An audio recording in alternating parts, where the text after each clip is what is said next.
I just wanted to state that we are going to get started around 6:03, a few minutes after 6 o'clock.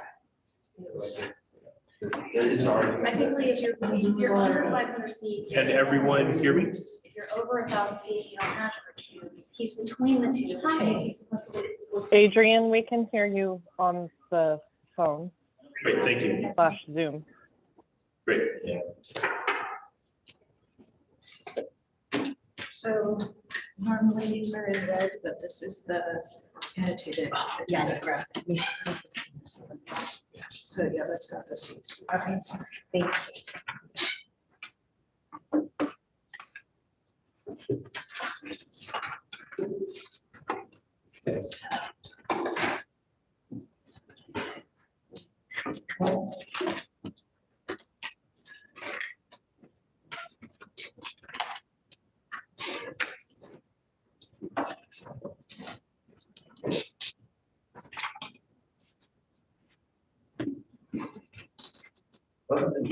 The way they move, it's always a little bit off.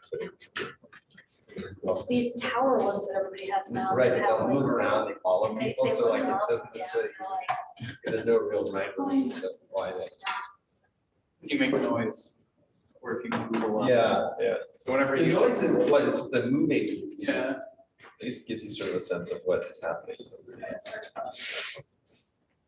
Low budget horror movie camera action. Yeah.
So I will be here. No, I will not be attending. Oh, great.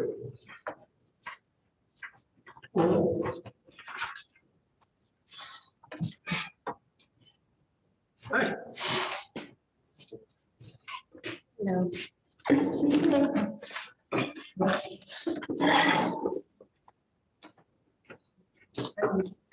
Preacher, would you like to swear us in before roll call or after? Before, okay. Yes. Are we aware of anyone else other than myself and Julie? That's even relative.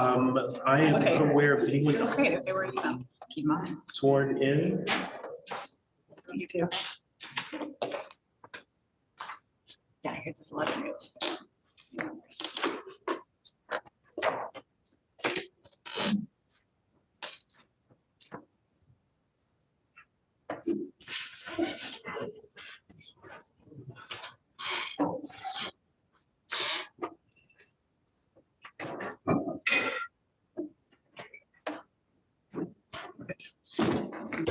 Okay, 6 of, and we're recording, we're good?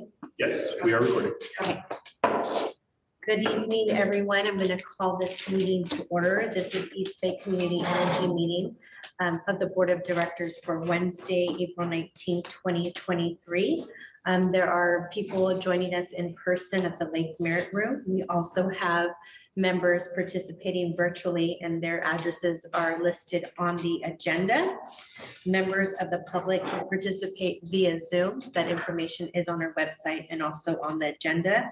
Individuals that need assistance because of different abilities can contact the clerk 2 days before the meeting. Before we get into the agenda, we do need to give the oath of office to myself, given my new role, as well as a new member to this body. Great, thank you. All right, so repeat after me. I, your name, Yes. Okay.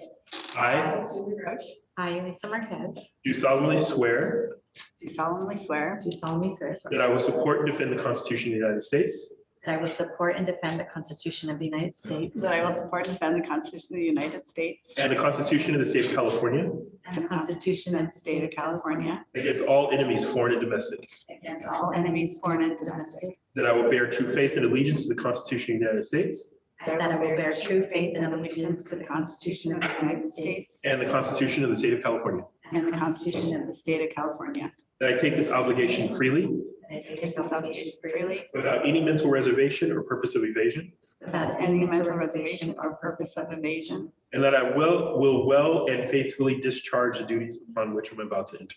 that I will well and faithfully discharge the duties on which I'm about to enter. Thank you very much. Thank you. And can we please have the roll call? Yes, Albany. Here. Berkeley. Dublin. Emeryville. Present. Fremont. Present. Hayward. Present. Livermore. Newark. Present. Oakland. Piedmont. present, San Leandro. Present. Stockton. Present. Thank you. Tracy. Here. Union City. Present. Community Advisory Committee. present, Pleasanton. Present.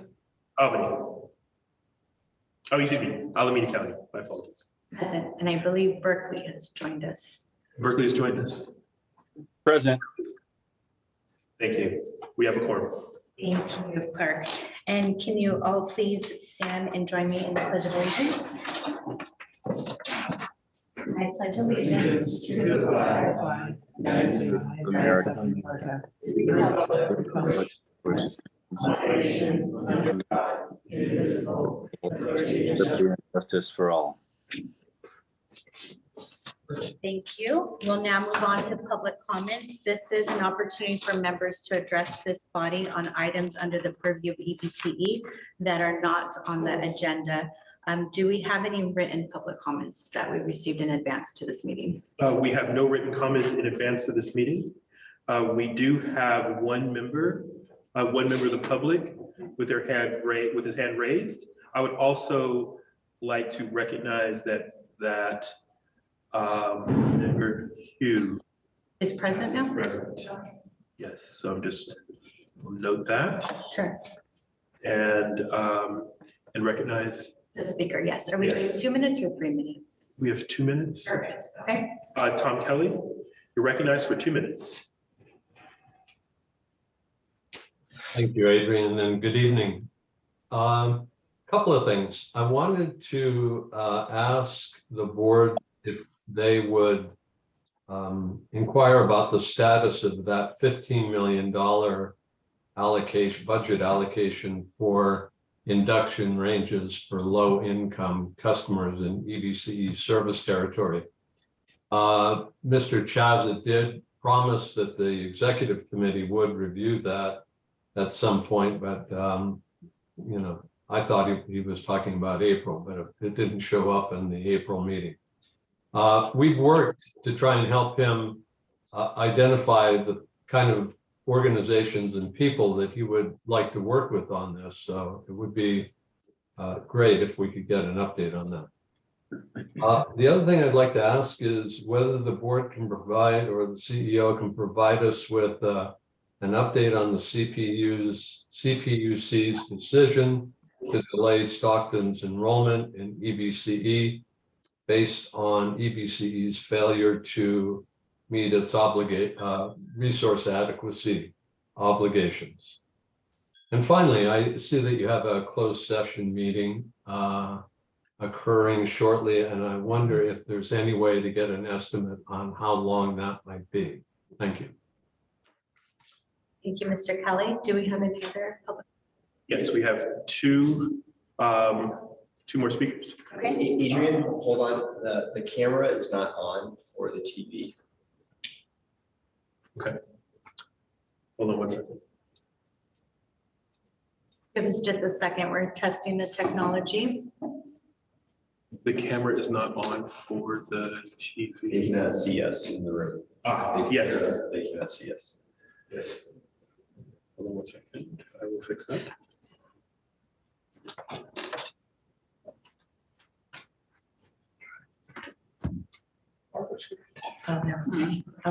Member Bulge, can you see us in the room now?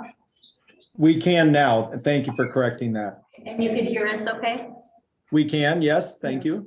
We apologize to the public. Thank you for bringing that to our attention. We'll now recognize the public commenter. Yes, Travis Gabriel, you recognize for 2 minutes.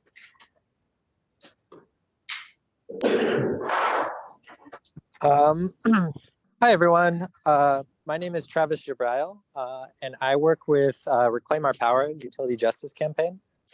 One of the initiatives of our campaign has been working with community-based organizations, CBOs, in frontline communities to design and implement microgrids. The goal is to help their neighborhoods, which are historically overburdened with pollution from the fossil fuel industry, to decarbonize, lower their utility bills, and most importantly, offer resilience hubs that people can go to get their needs met during a power outage or a larger scale emergency. So we read about the work that y'all have been doing, implementing microgrids throughout Alameda County, and we're feeling really excited about this initiative. So we just really wanted to celebrate that. We wanted to thank you so much for this work and for this initiative. And we would like to initiate a conversation about what it would take to implement a similar program or to expand this program with an explicit focus on equity and supporting resilience in the most marginalized communities of EBC East territory. What if after building out microgrids on municipal determined critical infrastructure, like in your current project, your next project could be to support their deployment on buildings in frontline communities that were determined by the people themselves to be the places where they would want to go to get their needs met. And so, yeah, I just want to uplift that, bring that to your attention, and say that our campaign would be interested in engaging y'all in a dialogue about that possibility. So yield my time, and thank you so much for listening to what I have to say. Thank you, Travis. Can you please repeat the organization you're with? I apologize.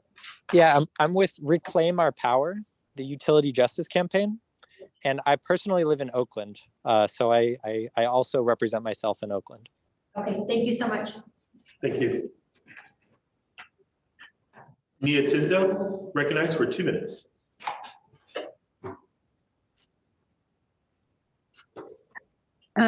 Hello, my name is Nia Tisdale. I am an organizer with the Local Clean Energy Alliance in Oakland. I'm also a resident of Oakland. I work with youth at local East Bay high schools, and we work with them to talk about resilience and what that means for our everyday lives and how it can help in times of disaster. And they have created plans, designs for resiliency hubs with microgrids of on-site solar and storage, envisioning the ways in which they would like to see their communities supported. And the youth and members of our communities are the experts, the ones we should be turning to when making major decisions about funding, project plans, and community choice. And yeah, we are partnering with local community-based organizations to talk about the ways in which we can make our visions a reality for our present and for our future. And these projects require funding and technical assistance for frontline groups specifically. And as East Bay Community Energy, it really is your responsibility to reinvest and make sure that your decisions reflect the needs of the community. Our communities already have so much energy burden, debt, and now is really the time for reparations, to create energy resilience in our neighborhoods, to move money into local development, to create accessibility with this just transition, with electrification and decarbonization. Community energy is about collaboration for clean energy and climate solutions. So we hope that you keep these things in mind, especially when making big decisions that are going to impact our communities. Thank you. Thank you. There's no further public comment. Okay, thank you for everyone calling in. Your concerns and ideas have been noted. Thank you for taking the time to call in. Want to just acknowledge we have a few members that joined us. I think they've been noted already. Thank you and welcome. We are now going to move to closed session. I believe we physically have to relocate out of this room, and those joining us virtual have a different link for the closed session. So give us maybe about 3 minutes to get resituated, and then we'll see everyone virtual. In terms of how long closed session will take, unfortunately, Mr. Kelly, I don't know. I don't know how many questions my colleagues are going to have. I would anticipate at least 30 minutes, minimum 30 minutes. So we'll try to be concise, but we do have many members on this body, so we will do our best to get back as soon as we can.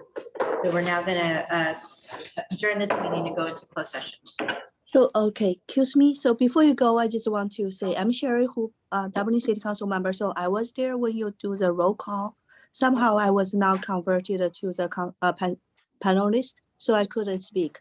So Okay. you may just add me into the Yes. roll We'll call. note Thank that. you. Thank you. Sorry All about right. that. That's Oh, no noted. problem. Bye-bye. Okay. Let me know if, please email me if there's anyone who needs. Hey, Adrian, this is Todd. Adrian, I need a link to the, Ender, do you have, can you take over the closed session? Yes. Great. Just let Raisa know. Yeah, so I joined the Zoom and the link, and Yes, yes. hopefully my computer remembers the Wi-Fi password. I'll take a picture of it. It's right Oh, there. thank you. Yeah. Congratulations. Thank you. I'm so glad you came back. You just seamless. I know. Adrian, Well done. Very disoriented still. Adrian, Yes. I apologize. Do you mind sending me the closed session information so that Pleasanton location can join? Absolutely. Thank you. Adrian, is there a sign on the door we're going to, the room? Montclair, which is right around the corner. Adrian, please also send me the sign-on information for the closed session so Emeryville can join. Yes. Thanks so much. I'll send it over to you in just 1 second. Appreciate it. I can touch base. If you could just let me know, because our city attorney's been looking into this, and I want to make sure they have all the information. I'll circle back. Okay, thanks.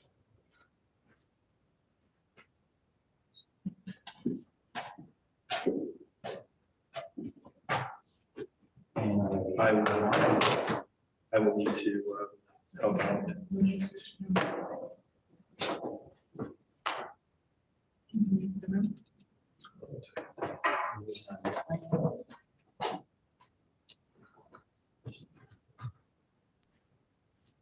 Can you send Berkeley the closed session information as well? I don't seem to have it. It's in your calendar. It should be in your calendar. Okay. Yes, if you, Member Balch, Member Cox, if you could look at it should be in your calendar. We're checking now. Okay. Sorry about that.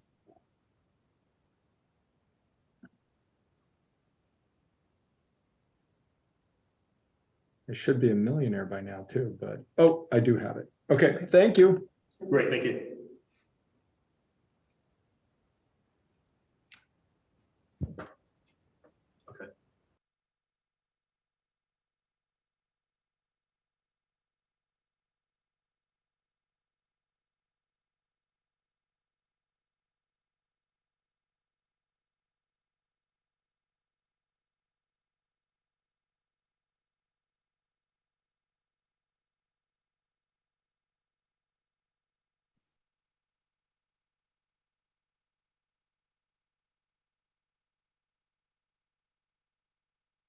Adrian, I don't think I got the link for the closed session.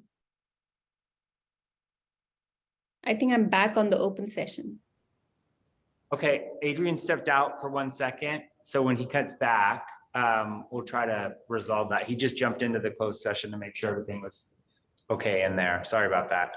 No worries. I appreciate it. Thank you. I'll leave and try to join the closed session. Okay.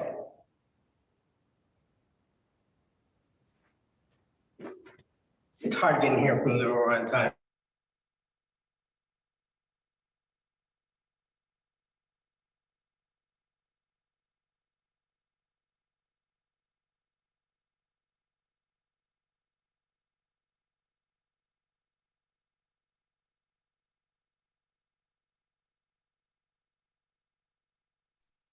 Yeah, I don't have the closed session information in my calendar. I have just this one link. The closed session invite to the entire board. Can you resend it? I'm sending it right now. Thank you. Hold on one second. And Marie Bell was also having issues. And to Simon.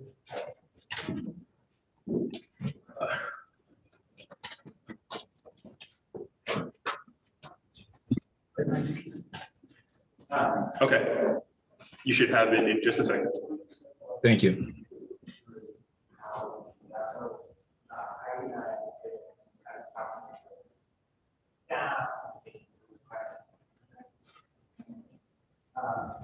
Where we may see some gaps.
Hi, everyone. I'm going to call this meeting back to order. Before we get started, can those participating virtually, can they hear us okay? Yes, we can. Okay, wonderful. Yes. Thank you. We could hear you and you could see us. Cameras on? Okay, just make sure we're good to go. Okay, can we please have the report out on closed session? Council?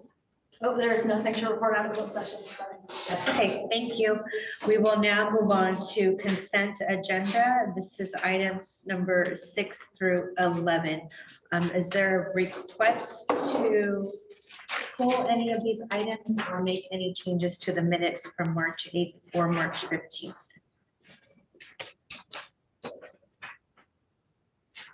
Anyone virtual? Chair, if I may. Yes, please.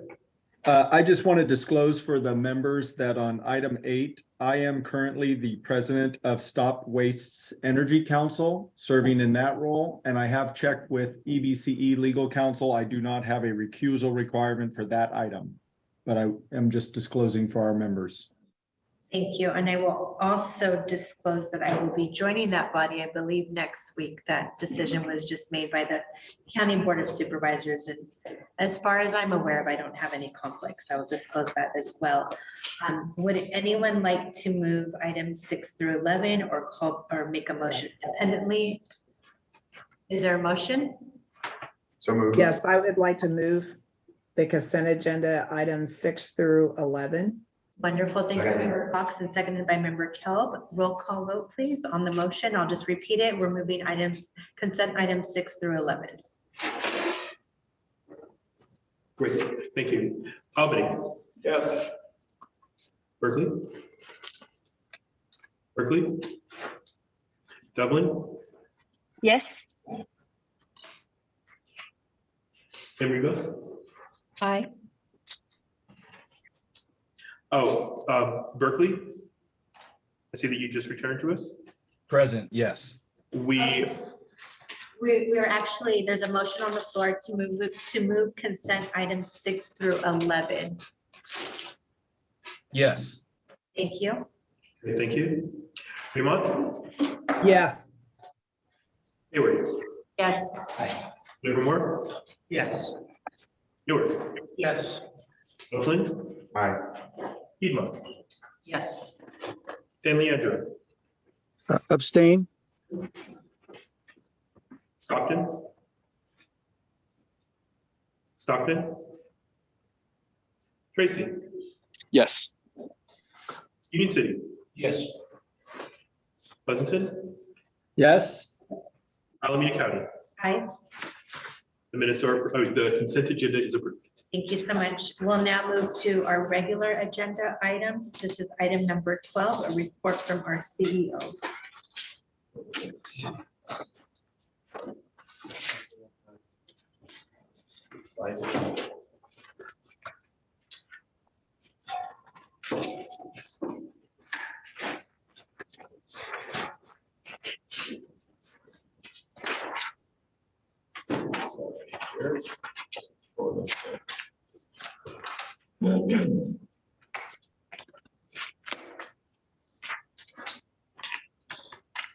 Right. We held an executive committee on Wednesday, April 5th, 9 a.m. And the presentation centered on EBC's brand evolution project, which is going to be discussed today, and an update on the Greenville charging infrastructure loan, which is going to be considered today for an action item. The members also received an overview of Right Choice emissions, which is on as well today. The next committee meeting will be held on May 3rd. We did hold a special power procurement retreat on March 8th. And we have another special retreat on local programs. It's coming Monday here at the Oakland Center. And for those who will be joining remotely, patience. Finally, I'm happy to share we have a new colleague who goes through this, Jin Ron, an energy analyst, financial modeler. Jin was a utility analyst at the San Francisco Public Utilities Commission. She was responsible for monitoring energy prices and energy generation. Jim holds a BA in statistics from Carleton College. And that is it. Thank you. Do we have any questions, comments from members of the board before we open up to public comment? Anyone virtual, just give you a chance to raise your hand or unmute. Okay, seeing none, do we have any public comments on this item? Yes, we do. I'm Kelly, recognized for 2 minutes. Thank you, Adrian. Perhaps this is a better time to ask my questions. I'm wondering if we can get an update on the $15 million budget allocation for induction ranges for low-income customers. And also an overview on the issue about the CPUC's draft resolution to delay the Stockton's participation in EBCE. Thank you. There's no further public comment. Thank you. I'm going to ask council first to respond to the second comment. I know that that is an item in our closed session, so.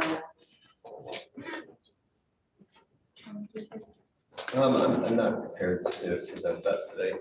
So the EBCE is in active litigation against the California Public Utilities Commission currently, and so we will not be discussing the contents of the resolution in the public meeting. Okay, thank you. And then in regard to your other question, it's been noted and hopefully we could provide an update at our next meeting. Thank you. There's no more public comments? No more public comment. Thank you. We'll move on to the report from our CAC member. Thank you, Chair.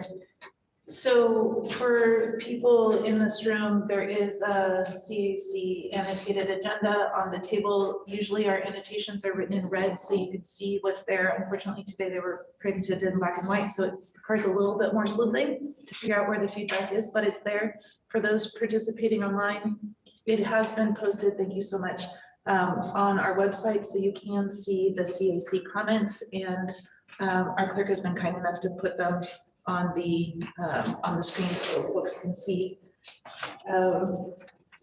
So we had a great meeting. Really grateful to staff who participated and our fantastic clerks. We received a lot of, more than this evening actually, we received a lot of very enthusiastic support for EBCE's virtual power plant and microgrid efforts. There's been some really positive media that's been coming out from that, and it is definitely getting the attention of all kinds of folks who aren't always engaged. So really want to give kudos to staff for that. There was multiple folks who spoke on wanting to expand that program, so it really directly affects equity and resilience issues for priority equity communities inside of the EBCE's territory. There's strong support for that throughout our territory, and also a desire to see us use community identified locations and the use of grants as opposed to PPA loans to develop these microgrids. There was also speakers on people looking to EBCE to incentivize solar and battery on business, homes, schools, and other critical infrastructure and trusted facilities. There was an example of Marine Clean Energy helping to install batteries through the use of a special tariff to meet resource adequacy requirements. There were concerns expressed really pretty eloquently around the needs of community members wishing to install EV chargers and the existing capacity on their panel. Like, that's a big barrier that folks are facing. And as we move towards more electrification, this is something that's coming up for people in the community. We did talk about this.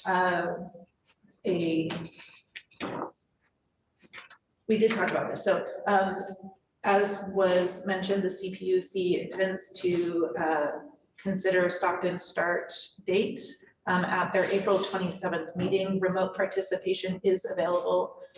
The link, if people would like to weigh in and give support to our neighbors in Stockton who are trying to join EBCE, is available. It's actively linked in the CAC annotated agenda.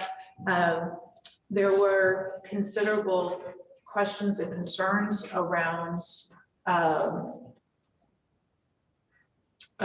the reason that Stockton was not brought in. It's published and was brought to our attention by a community member. That is because EDCE did not meet their resource adequacy requirements and we're fined $6 million.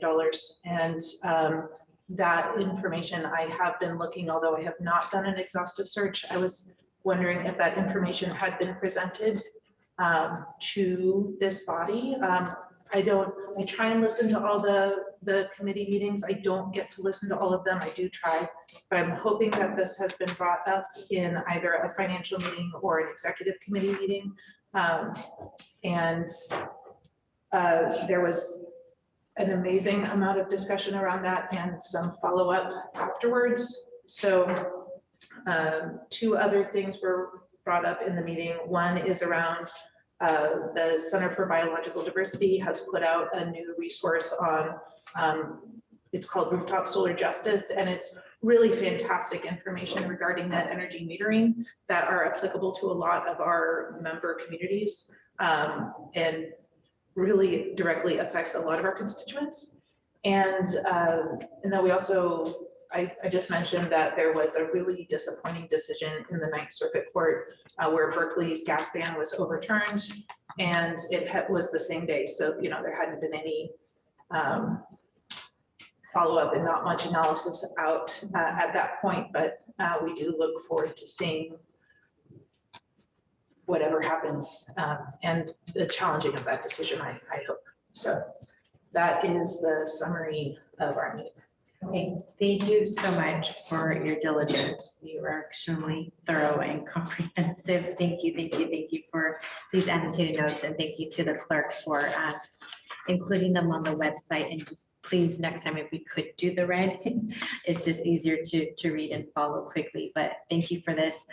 Does staff, I don't know if we have a date with regard to what the issues that came up in the CAC. Do we know if some of those concerns were addressed at a previous meeting?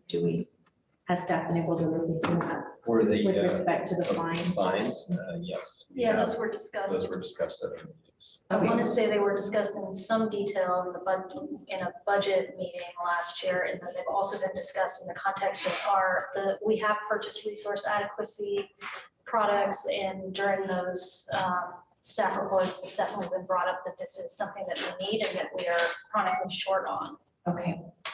Due to the market conditions. Yeah, I mean, I think we have also talked about the structure of the fines relative to the price of the product, and the structure of the program is such that I think there's an inaccurate characterization in the PUC finding that you're violating the rules of the program. No, you're deficient in your procurement, and that deficiency carries a fine. That fine is a defined amount of money, and so evaluate procurement opportunities, define it in the context of what the deficiencies, what it would cost to otherwise not buy a resource. Okay, so maybe just in the future, if we don't have the dates readily available in a meeting when an issue is raised by a member of the public, maybe we could just make a blanket statement. By the next meeting, we'll get back to that information, just so we kind of put those issues to rest and close the loop. I will absolutely be bringing that back. Thank you very much for that information. We're seeking it. Thank you. And then do members have any questions from our chair of the CAC before we go to public comment? Anyone virtual? Okay, we'll now open public comment. There are no hands raised for public comment. Okay, thank you. We're now going to move on to item number 14. This is EBCE brand evolution and name exploration. This is an informational item, and I believe Annie will be presenting on this. Yes, thank you, Chair Marquez. I'm going to actually just give a brief introduction and then hand it over to my colleague, Teresa McDermott. So just briefly, thank you for bringing this up, Adrian, bringing up the slides. I just wanted to give a little bit of additional context as Teresa will go into, what exactly are we talking about with brand? Why are we doing this and why are we doing it now? But I just want to say that this has really been a bit of a longer term initiative that started with sort of Nick and I discussing, as well as with JP, how do we improve our customer engagement? And when we sort of peeled off all of the layers of that, it came down to, okay, we really have to think about the core function of our brand and our brand position. And as Teresa will go into a bit more, we do just by default get all of our customers when we first start service, and those customers were fulfilling the need for electricity and providing that commodity product. But now as we've matured, we're really moving into a space where we're asking for members of our communities to trust us in influencing decisions that are very integral to their daily lives. How are they getting places? How are they getting to work? How are they getting to see their family? How are they cooking their food? How are they heating their homes? And with that level of personal decision-making that we can no longer control, they don't just default and do this, we're looking to actually influence more and sort of live within a different place in people's minds. And so with that, we felt we really had to go back to the very foundational ideas about what our brand stands for and evolve it from what we have been very successful with and then where our goals are for the future. So this started, as I said, quite a while ago. We were sort of internally trying to figure out what exactly were we trying to do, and that led us to hiring Teresa McDermott, who has a wonderful expertise in brand strategy and brand development. And so I will turn it over to her to walk us through the presentation. Thank you, Teresa. Thanks, Annie. You can go to the next slide, please. That's a wonderful grounding and summary of what I'll be talking about. As Annie said, I will just go into a bit more depth about why we believe now is the right time to be evolving our brand expression and positioning. So I'm going to talk about some of the background and thinking about our current identity and the imperatives that are driving the need for change right now. I'll also share a little bit of data that's helping to shape our thinking on all of this. And finally, we'll just talk a bit about the collaborative process that we're undertaking with all our stakeholders. Many of you who've seen some of this presentation before, so thank you for your patience as we kind of share further. You can go to the next slide, please.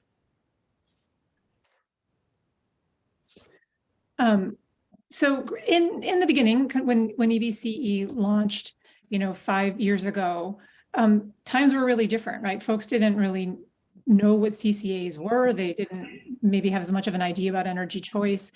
There was a high opportunity for confusion. And so the main goal of our communications, was really to educate and to build trust. So as you can imagine, all of a sudden seeing a new name on your bill, that would be something that's alarming. And so there was, a need to be just very literal and build trust with people and educate them about who we were and that we were legitimate. So you can go to the next slide. So the brand expression that was developed to facilitate that, was very, deliberately crafted to convey trust and convey familiarity and to let people know that we're an energy provider and you're in the right place, right? So if you look at our website there in the top left of all the examples there, it's very clean, it's smart looking, but it's very much of a piece with all of the other utilities and CCAs there. And that's deliberate, right? We want people to understand, if you've never heard of EBCE before, and you're wondering who these people are that say they're generating your power, you are in the right place. So we have a look and feel that's kind of in the space that you would expect a utility to be. We have a very literal name. We have a very literal logo. And the way we've talked about ourselves historically has been pretty self-referential, again, to educate and everything. So all this makes sense for, for a new entity that, that is just kind of trying to introduce new ideas into the marketplace, and educate those people, as Annie said, that haven't necessarily made the choice to join us. They've just come over. So they haven't had to kind of think about who we are and make a decision. So that's kind of the background of it. And the good news is, you can go on to the next slide. The good news is we've been successful, right? We are saving our customers money. We're reinvesting in our communities, and we're causing new renewable projects to be built all the time. These factual kind of literal conversations that we've been having with our constituents have been successful, and they've allowed us to have a very high retention rate. They've allowed us to kind of convince other territories and other municipalities that they want to join our service as well. And so all this is very good. It's exactly what you'd want. But it brings us to where we are today. You can go to the next slide.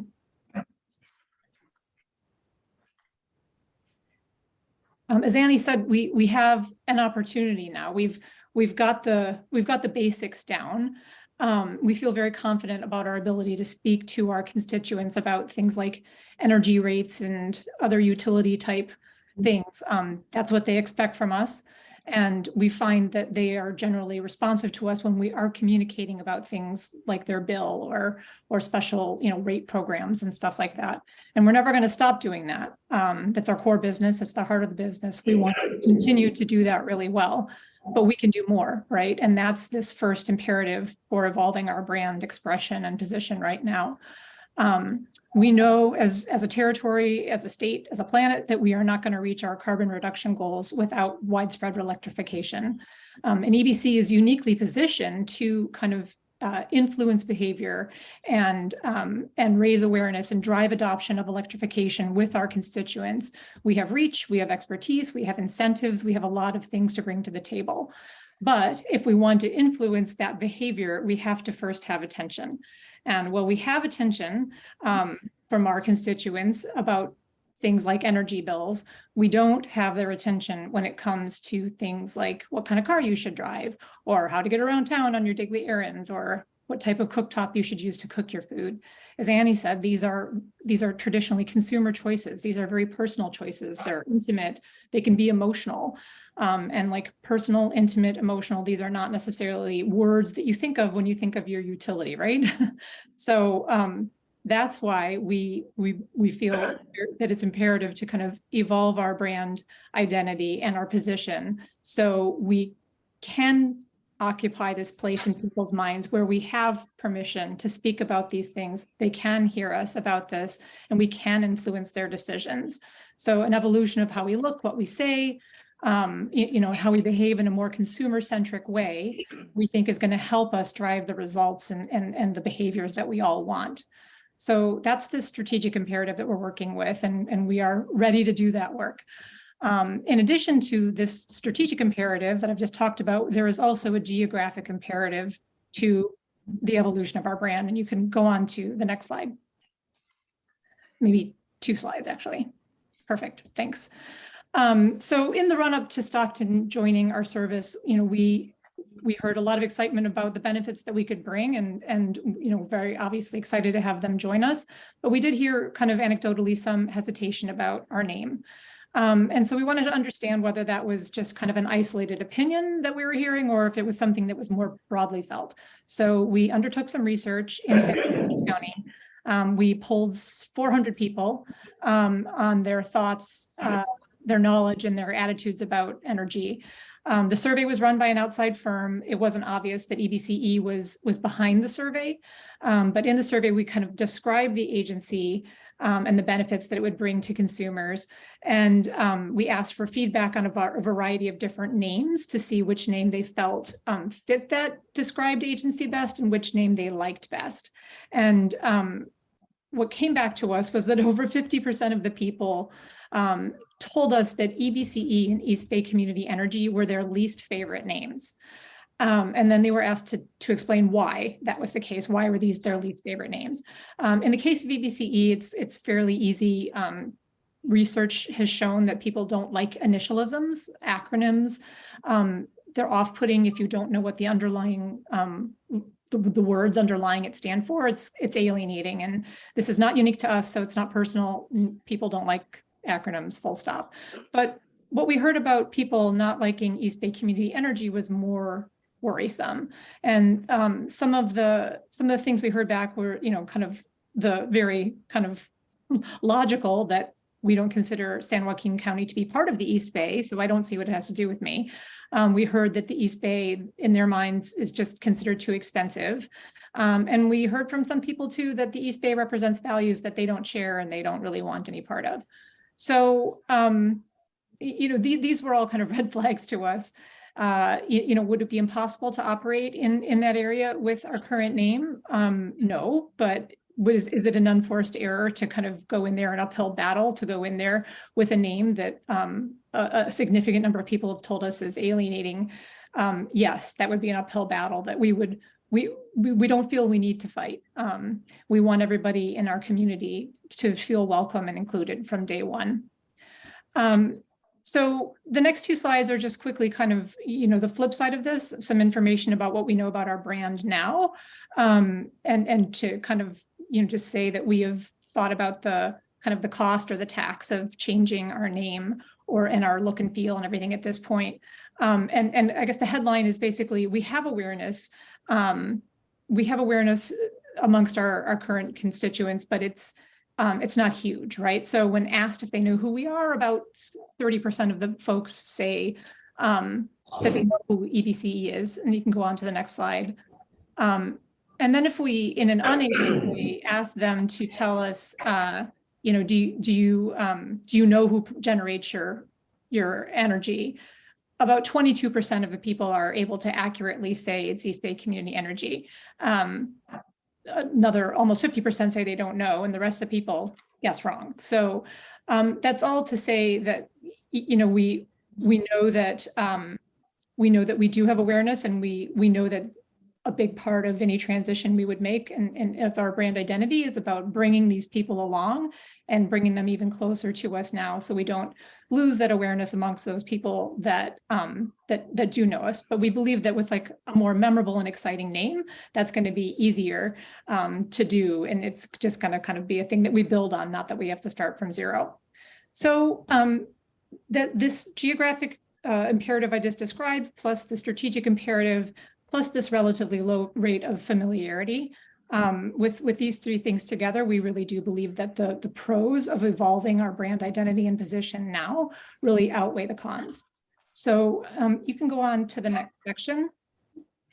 This is just to kind of talk about our engagement strategy and how we're going about this process and hopefully getting the buy-in and support of everybody as we do that. So we know that a lot of thought went into naming and the agency in developing the current brand identity when it was started. And we are very committed to just bringing everybody that's contributed to that and has a say in it along with us on this.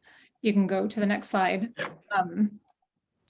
A main source of feedback and guidance for us have been ad hoc committees of both this board and the CAC. And we are very grateful for the time and the thoughtfulness that they have put in guiding us on this process to date. And then next slide, please. This is just kind of a calendarized view of the outreach that we'll be doing over time in the near term for this very kind of near term phase of the process. It might actually be easier to look at it on the final slide, which is the timeline. Same information, just a little bit more graphically depicted. You could go to that slide, please, Adrienne. Or Raisa, sorry, I don't know who's. So this is same information graphically produced. You can see where we are today.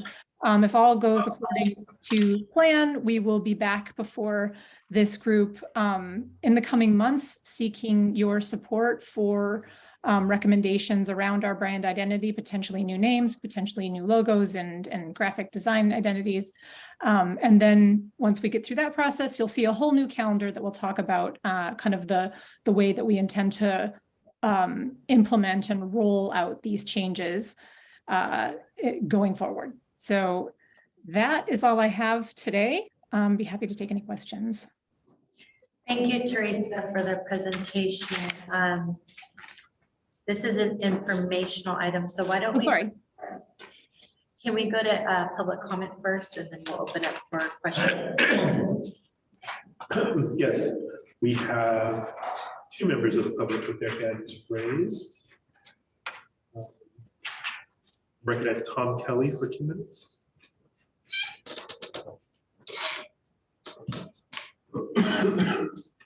Thank you, Adrian. So my impression from this is that this has to do with really the name that's given to EBCE, or whatever name is adopted for EBCE, given the fact that the jurisdictions and the service territory are expanding. But I wanted to ask a question about content, in the sense that if you look at the early brochures from EBCE when we launched, talked about lower rates, lower GHGs, and local development. And all those were basically true, at least the first 2. Local development was still kind of being developed. But over time, as I looked at EBCE's website, as their emissions increased, the statements about cleaner energy actually became harder to find. And so my question, Teresa, for you is there a downside to making claims about energy content, saying, as it says in one of your slides, supply clean energy, when in fact that's really questionable when compared to PG&E, MCE, Peninsula Clean Energy, and other CCAs? Are we, in a sense, are we obligated to not make those claims, or can we make them and basically know that they're not true? What are your thoughts on that? Do you have any other questions or comments? We'll take all public comments before staff responds. I'm done, by the way. Thank you. Jessica Tovar, you're recognized for 2 minutes. Hi, this is Jessica, and just to be clear, I'm not speaking on behalf of my organization or East Bay Clean Power Alliance. However, I have been discussing this issue with other members. There was some concern around changing the name, and I think more concerns about changing the name drastically. And I think I mentioned this at the exec meeting, but I do recall a board member suggesting changing the name to like East Bay Valley Community Energy. And I think that was an attempt to include like San Joaquin Valley. And it wasn't too different. But I will say it is important to maintain like the community energy piece. And, you know, I agree with Tom, like there needs to be more action attached to the name and the commitments. And yeah, I just wanted to share that. Certainly acronyms are never helpful. They're very alienating. So I appreciate that that came out of the survey. Yeah, that's all I wanted to share. Thank you. Thank you. There are no further public comments. Okay, thank you. I'll open up to members, questions, comments, feedback. And if staff wants to respond to public comment as well with regard to. I don't think we have any responses. Any questions for members of the board? Go ahead. Thank you. Just one quickly, have you seen other community energy, what I used to call CCAs, is that right? Successfully sort of launched from being a smaller regional organization to a broader kind of, you're saying more of a brand that's like answering all the lifestyle questions that you're talking about. So have you seen another model that has successfully done this, like rebrand in a way that to be a bigger thing than just supplying your energy? So what I would say is there are other CCAs that have expanded geographically, and in doing so, they have changed their name. So one example is Marin Clean Energy. I would say this is sort of the example what we would view as what not to do. So they went from Marin Clean Energy when they expanded to Contra Costa County. Well, Marin Clean Energy, you got to change the name, and so they ended up with MCE Clean Energy. And so they serve Napa, parts of Solano County, Contra Costa, and MCE Clean, to the point like, what does MCE Clean Energy mean? It's an acronym. The clean energy part obviously is evocative of a core goal, but I think what we want to try to avoid is going from a name that has some resonance to an acronym that has little resonance. To some resonance to some people, to having no real resonance to anyone. So that's an example. I think when you think about the consumer branding side of it and trying to transition from what we internally refer to as a commodity brand, it's a product that is largely invisible and that consumers only really think about when there's a problem, the bill is too high or the power goes out, to really saying that we're going to continue to provide that service. We're going to provide it, meet our core commitments around sort of less expensive and cleaner, but we also want to do more. And this is sort of central to this premise around investing in and catalyzing a local clean energy transformation. And in doing more, that means people have to make decisions. People don't actually have to make a decision to take our service. It's a default. They have to make a decision to leave. That's the power of the CCA model.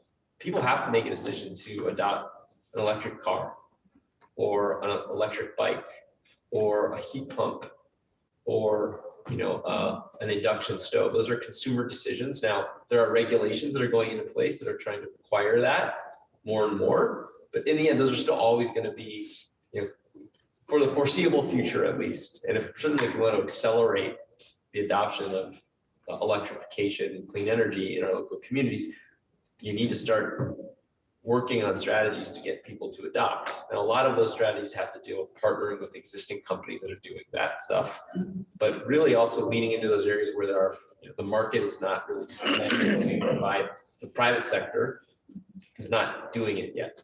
And so that's, I think, kind of the underlying premise of this transformation is to say, to get where we want our community to go, we have to start engaging with our consumers and finding ways to get them to make these decisions to buy or take, buy or use these solutions differently. So like rebranding in a way to become an authority or a go-to resource for that kind of information when you're looking at just kind of expanding beyond providing the Okay, just interesting. Yeah, if I could, sorry, I just wanted to add one point to what Nick said. I think we are in a very unique position, one that we are a public agency, but we're looking to engage with members of the community on these consumer-based decisions. So that certainly is a very different position. But I'd also say the other unique component of this, as Teresa and I have been going through all this brand thinking, is there's a lot of products out there that are filling an existing marketing demand. So if you want internet, there's internet service providers out there and they're marketing to you because you want their product. The things that we are trying to influence consumer decision-making on are things that they don't know they want them yet. So it's even that much more critical that we create a brand and sort of this whole landscape that really engages with customers, because we're looking to not only, fulfill and influence, but also almost generate the demand for these products that we know are critical to meet our local and state goals. All right, thank you. Thank you. Do we have any other comments or questions at this time? Go ahead. Yeah, thank you for the presentation. Thank you for your answer to that question, because I had that same question. I do feel like I'm stepping into the middle of this process. I'm just wondering how it got initiated. One of my concerns is, we started the presentation talking about some of the successes of the education phase. And, with the rebrand, I would be concerned about abandoning some of those successes. So just wondering how it got initiated and how it got to where we are now. So I would say it was initiated the formal process was initiated as it became clear that we were going to be expanding into Stockton. And that really raises the question of East Bay Community Energy. Is that really the right name for an organization serving 500,000 residents who live outside of what many consider to be the East Bay in the Central Valley? So that I think has really driven the timeline. Now I think in parallel, internally, we've been having a lot of dialogue about this consumer brand and how do we engage with customers? If we want to fundamentally change the energy economy of the East Bay or the communities where we serve, where it's clean, to create all those jobs and all this investment, it's not just going to be us, sort of pushing it. There has to be consumer pull. And so how do we play a significant role in driving that consumer pull? And so when these two sort of things came together, which was this internal dialogue, how do we create this consumer pull? And then this need to say, well, if we're going to do it, this is the time to do it. Let's not launch Stockton and then a year later saying, all right, we just launched, we just introduced ourselves, and now we're changing the name. So that's kind of how we ended up on this timeline. Thank you. Any other questions, comments, feedback? If members have other questions or input, they could always send that to staff, correct, if they're not on the ad hoc committee. Okay, so everyone still has the ability to weigh in, as well as members of the public at our next meeting, even if it's not on the agenda. Send us emails or also make a comment in public comment. Is there any more discussion on this item before we move on?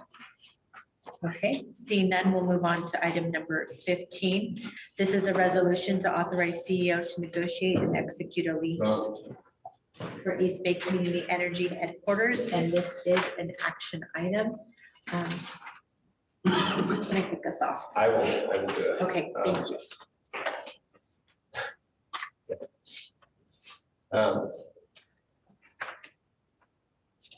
So what we're seeking to do here is authorize you to negotiate and execute one of the following lease agreements. One is a two-part lease agreement. One is with a space in our current office building, 1999 Harrison, that has the two parts. So one is a sublease for 1 year, 10 months, followed by a 7-year, 7-month direct lease with the building owner. And the other option is a 5-year, 5-month sublease agreement at 1221 Broadway, which is the Clorox building right across the street. So we currently have 12 months left on our current lease. And we have been working on while in parallel, working on a building that we purchased 2 years ago. The new building project has run into some pretty significant challenges that have created sort of project timeline delays and significant cost overruns. I think first and foremost, the cost overrun front.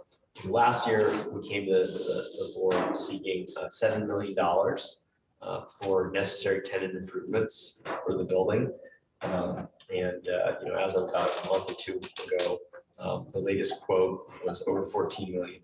So the project cost has doubled. While we have also seen the project, we delayed 6 to 12 months. So we find ourselves in a position where we own a building, a reasonable asset, but to effectuate the improvements we need, it will cost $14 million and take, will be at least a year from now to complete. And we're in a position where we need an office space. And, we have limited ability to extend the current sublease. And so that has really led to a consideration of, is it time to consider another option? And to shift our strategy for our office space from the building we own to leasing space in an existing managed Class A office building here in downtown Oakland. And then, if we indeed do that, explore what the best strategic options for the building we own are. So when it comes to the major terms for the two options that we're talking about, 1999 Harrison is a 20,755 rentable square feet space. And it would essentially be a almost 10-year lease. So it would really give us the chance to lock in a space for a really good amount of time.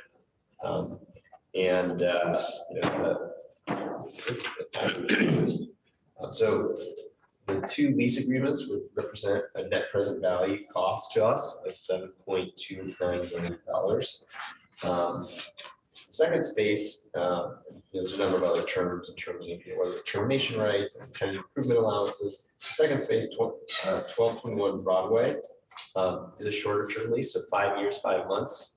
I think that while we like that space a lot, I think we are concerned by that shorter term could put us in a position where it's 3 years or so, we're back thinking about, well, can we extend the sublease further? If we can, great. If we can't, then are we looking for space again? In that case, the price is quite attractive though, with a net present value for that fully, for that 50 jaws, 80 cents of $4.61 million. I will note in both cases, and I think more significantly the 10-year lease, we're talking about a net present value that is half the cost of the tenant improvement. So that tenant improvement probably is essentially a net present value of the tenant improvements because the money's being spent now. So I think again that speaks to sort of the opportunity here, which is to avoid the expenditure of $7 million of net present value and have a space that is really ready to occupy now, and probably in the end of the day is more suited to our organization's needs. I'll leave it at that for questions. Okay. Go ahead and open up for questions. Any of our members that are attending virtually? If I may, Chair? Yes. Yeah. Thank you, Nick, for describing it. Can you maybe outline, and I think you might have at a prior conversation I had with you, but can you talk about room both for your staff or the staff at EBCE plus also the board here? Would both of these provide board space and facilitate that for the public as well? So the 1999 Harrison space does not have, well, I think there is some possibility that there could be a space that we could use to host our meetings there. It would be in our office space itself. And, I think as we consider, the tenant improvement budget that we have, one of the uses of some of those tenant improvement dollars could be to set space up to be able to host, 30, 40 people and have board meetings. That's definitely a possibility. And then at the 1221 Broadway space, the city center development has large conference room spaces that you can rent. So I think in 1221's case, we'd probably focus on those rentals instead of setting something up. In 1999, I think we could explore, given the square footage, having a space that we could host board meetings. I think one of the big question marks when we think about the level, how big of an issue that is, particularly when we think about hosting board meetings that allow lots of public participation, is if indeed there are changes.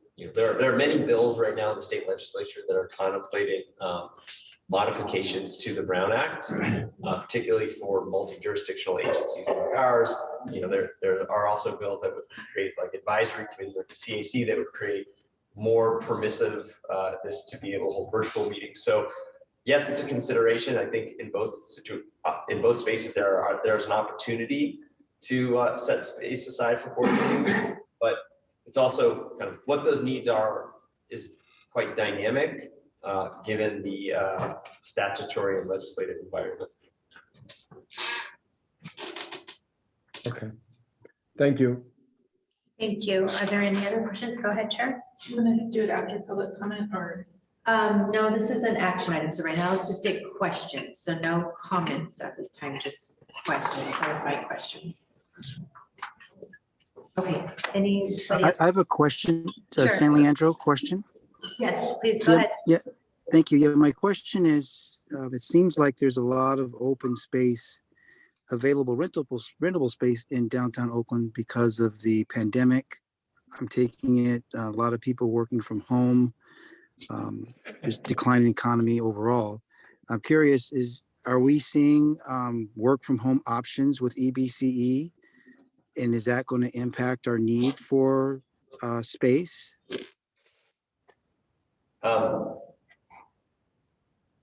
We currently do provide some limited work from home. As part of this, one of the limiting factors to be able to bring our staff in more days a week is the size of our current office space. We don't have enough space to be able to accommodate our growing staff. I think our expectation is as we do indeed move forward to one of these spaces, we would be implementing a 3-day-a-week mandatory in-office, and over time that may change further, but that would be that is what we expect to be doing with some very small number of staff who are able to continue to work 100% remote. Okay, and then the next question is long-term ownership of working space, and it seems like costs will only increase to build things, to build tenant improvements, not decrease. So I'm kind of curious what the plan would be. Is it to forever lease, or are there plans to one day get back in and try to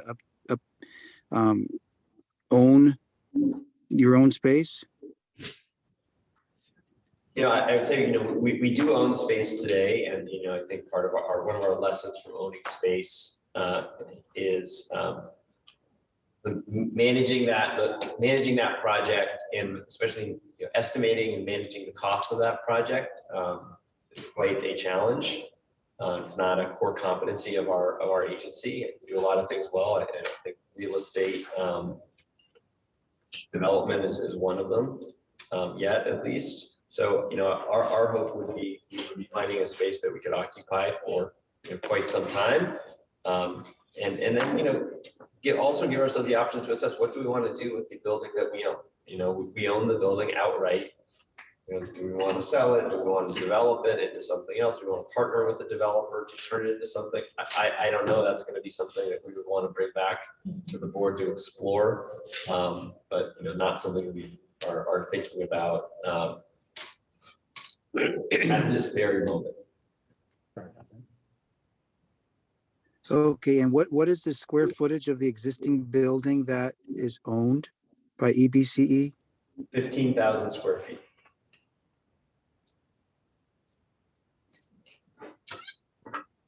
And is that adequate? If it were to be upgraded, would that be adequate for your space needs? Generally speaking, I think there's 10,000 square feet of office space and 5,000 square feet that would be set for board meeting space. We have some other uses of that first floor. Generally adequate, though, again, I think as our staff continues to grow, I think that's been one of the sort of the dynamics that has driven us to this, is that our office space, means having 15,000 square feet, say, of occupiable office space as opposed to 10, gives people more room to spread out, so they're not as tightly packed together.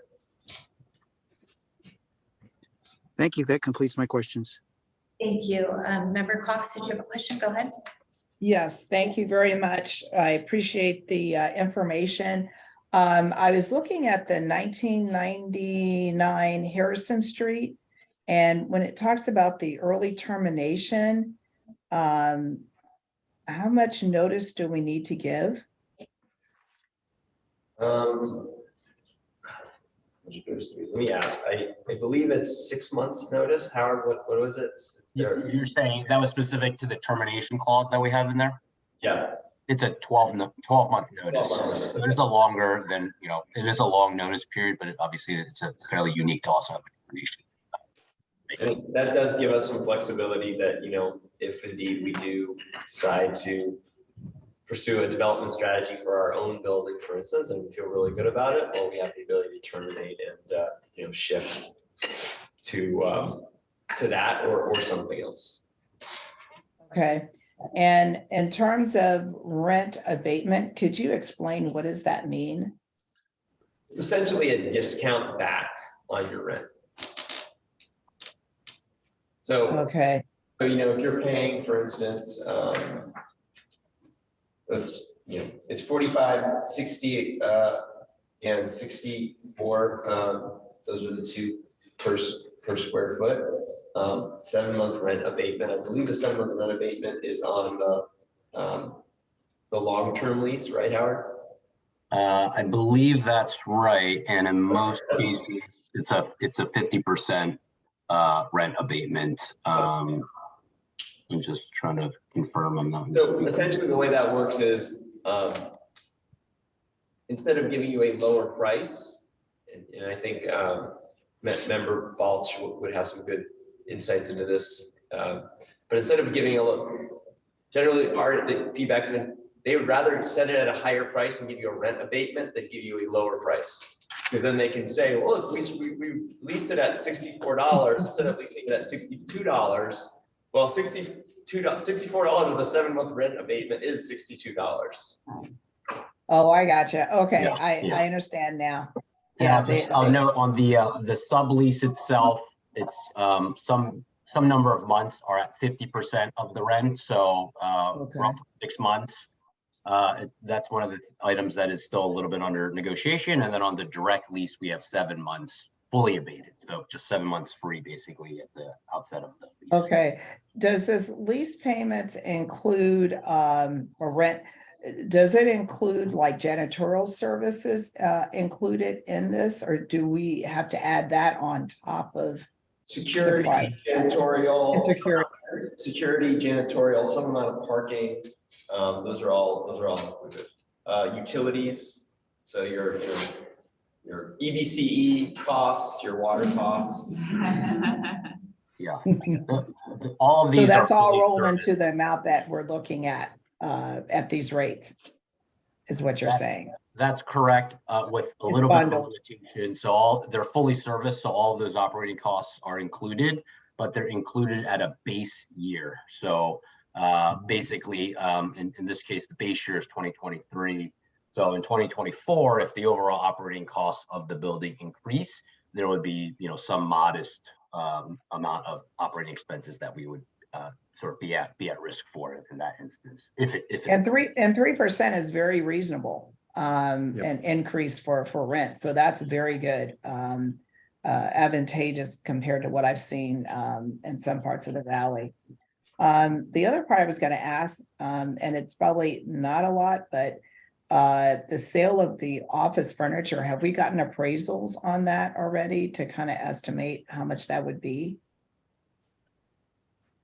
We have not. Are you referring to our current office furniture that we'd sell, or the furniture that we would take over from the sublease? The sale of the office furniture under the sublease.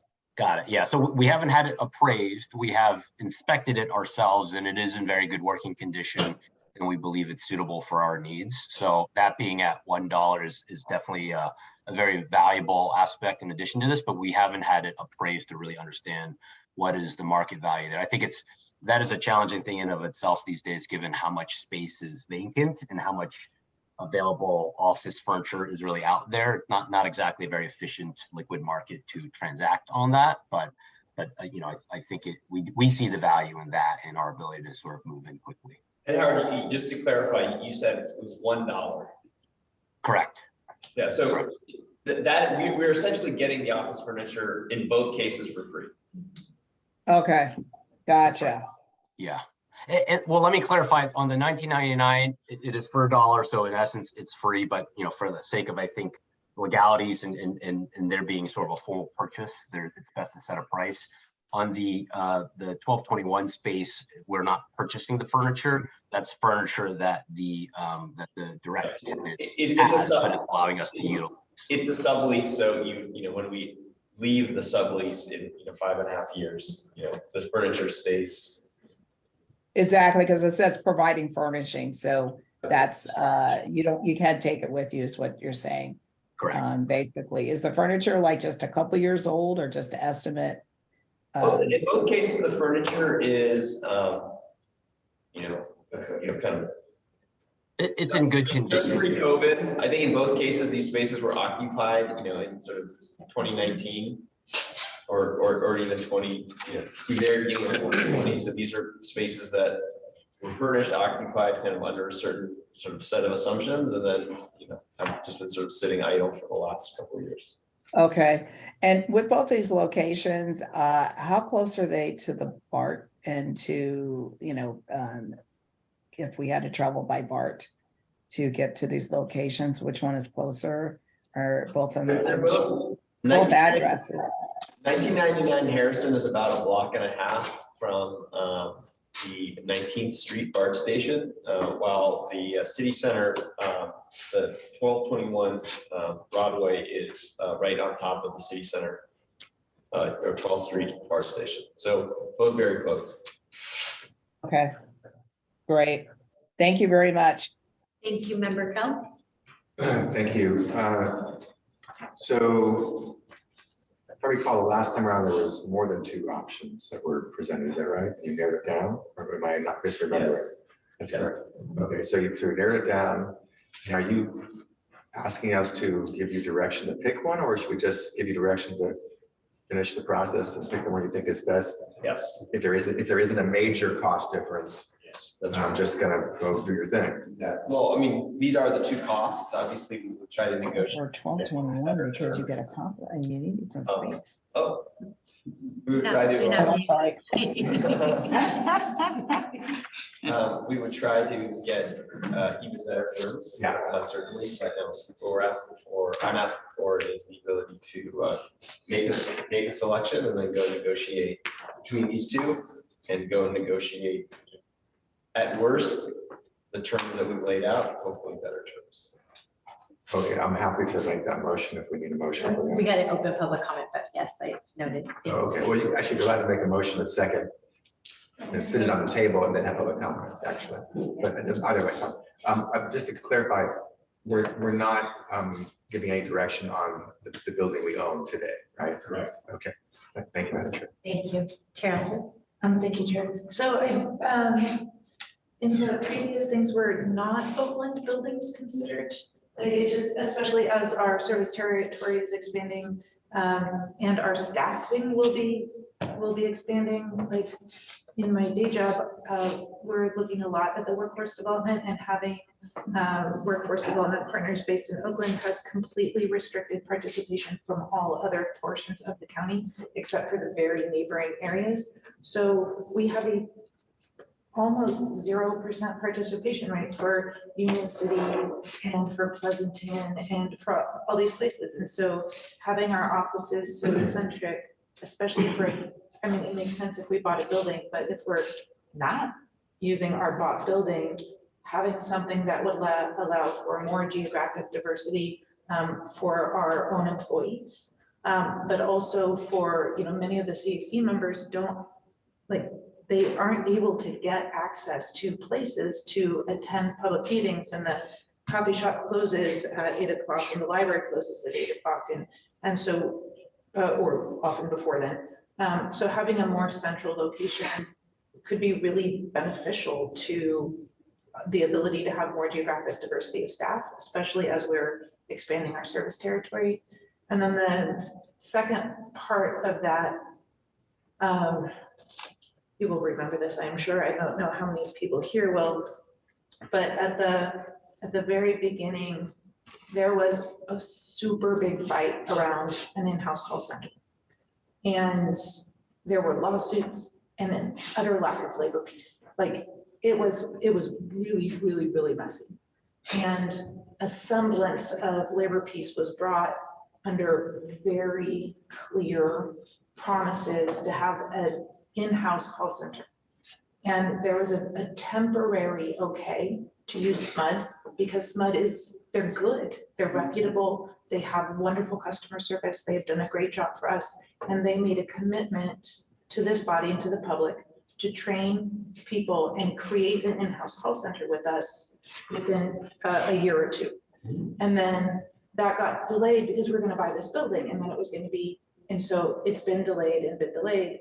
But when I'm looking at these things, I don't see a place for an in-house call center. And I know the justification has been that SMUD's really good at what they're doing, but that was why it was okay as a temporary fix, not as a permanent one. And so when we're looking at these spaces, where is the planning for that? Like, this was big. I mean, it was really, really big. And it comes up over and over at the Labor Council meetings. Like, we haven't stopped hearing about it. And so this looks like a 10-year commitment to not fulfill the promises we made to the public and to our labor allies. And so maybe those things are being taken into consideration. I would just like to hear where those considerations are. Well, I don't think that, this space relative to the space that the Ninth and Alice space really changes whether or not we have contact center operators in our office or not. That's really just a square footage question. And actually, we have more square footage in these two options than we have in the building that we own. I think we reported this in the last couple meetings, but part of our SMUD agreement was that they would they would endeavor to hire out of our service area. It is SMUD, and this is actually, I think, quite common. I've gone 100% remote for the contact center operator. So, and that is an agreement that the union of SMUD contact center workers have entered into. That is a labor agreement that they have entered into with municipal utility district. So there is no single contact center. It's their operators work where they live. SMUD did, and Andy can jump in at any moment. I believe they hired 2 contact center operators for us who live in Stockton. So, we now have in service area contact center operators. So I think speaking to that commitment to bring unionized call center operators in our service area, done. I think the question around our call center, I think, to the degree that, in time we may consider having EBCE staffed call center, we're talking about 2 or 3 employees. And that is the feedback that we've gotten for other CCAs that have in-house call centers. It's a very small number of people. So you think about a workforce that we have 65 to 70 people, we're going to keep growing 70, 80, 90 people. Determining what kind of space that we lease when we're talking about 2 or 3 employees relative to 80 or 90 is probably, I would say, not the approach that we should take when we're thinking about the overall, what is the best space for our work. Now, as we think about, in-house or continue to work with SMUD in the future, again, would have unionized in-service area contact center operators versus EBC employed or something else. I think we would explore, like, for that particular function, does it make sense to have those folks work from home versus come to the office? So again, when we think about our office space, I don't know that it's really a consideration that would drive decision given the staffing levels. And again, if that was square footage, the square footage is sufficient. I think the question around Oakland versus elsewhere, we don't just employ people who live in the East Bay, in Alameda County. We have employees who live in Contra Costa, in Fairfield, in Solano County, in San Francisco, in San Mateo County. And so wanting to make sure that you have a location that is efficient for all these people who are coming in, that is transit accessible, is a real imperative. And so, I think in the past when we have explored moving out of Oakland to say San Leandro or the Tri-Valley, we've gotten a lot of pushback from our existing staff about putting them in a position where their commutes are going to become somewhat untenable. That was a really helpful answer. Thank you. Thank you. Any other questions at this time? Okay, so I'm sorry, Member Calvi did make a motion. Was there a second? I apologize. I don't know if somebody. I can second the motion. And then we are going to go to public comment. Yes, thank you. And we are going to open now to public comment. Great. Tom Kelly, you're recognized for 2 minutes. Thank you, Adrian. I never really followed this issue about the purchase of a building closely. I have to say that now we're learning that, we underestimated significantly the cost of upgrading that building. So I looked at the purchase price, $8.5 million. I wonder how much of the $7 million that the board allocated for upgrades has already been spent. And also, given the market and everything else, my assumption would be that we would sell that building, but I heard Nick say something about maybe developing it with somebody. I don't know if that means getting out of expanding the electricity business into property development. I don't know. This just seems like another kind of like a mistake on the part of staff to go out and invest $7 million of ratepayer funds, our funds, into a building that now we're essentially, we may have to sell at a loss. So anyway, I'd like to know, we paid $8.5 million for it. How much more have we spent on it to date? And I'll end my comments there. Thank you. Thank you. Do we have any more public comments? There are no further public comments. Okay.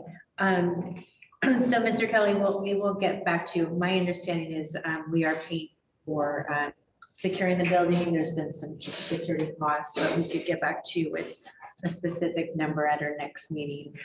There is a motion to adopt the resolution, and my understanding is this is basically giving staff direction to continue to negotiate the 2 options to decide which one is more fiscally prudent for us. Is that correct? Yes, it is. Okay, so the motion's been made and it's been seconded. So can we please have a roll call vote? Can I have the motion maker in the second, please? Maker was Kelb and second was Jorgens. Thank you. Eric, could we, Go ahead. sorry, would it be acceptable to make a few comments?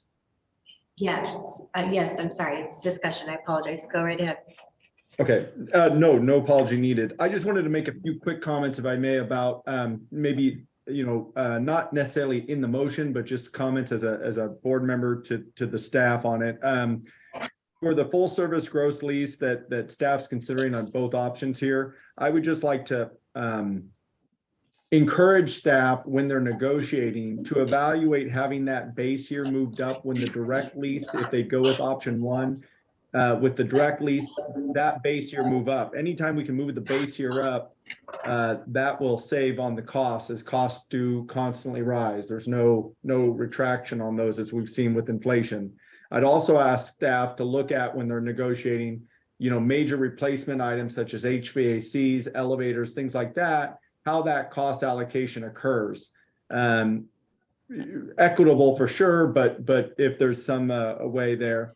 And then I noticed there's a renewal option period in some of the comments. And so I would hope that the base year would reset if we exercised that option to renew at that time in that future date. My other quick comment is, I know EBCE is a public agency and property tax savings might be associated with that. Sorry, Oakland.